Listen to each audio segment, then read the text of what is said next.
داشتن با یک تصمیم ساده آغاز می شود. در دنیای امروز مهارت یعنی قدرت. به نام خدا عرض سلام، ادب و احترام دارم خدمت همگی شما عزیزان.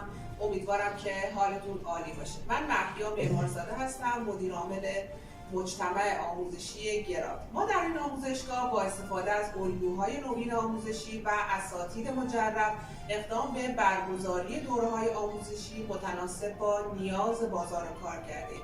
در 3 حوزه اصلی فعالیت داریم: کامپیوتر، حسابداری و عمران.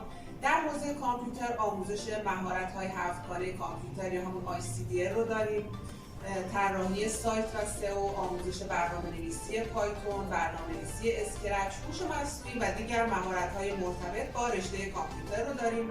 در حوزه حسابداری شامل حسابداری مقدماتی تا پیشرفته، همچنین کار با نرم افزارهای مالی مثل سبا، سپیدار و نوسا رو داریم، قوانین مالیاتی و دیگر مهارت‌های مرتبط با رشته حسابداری.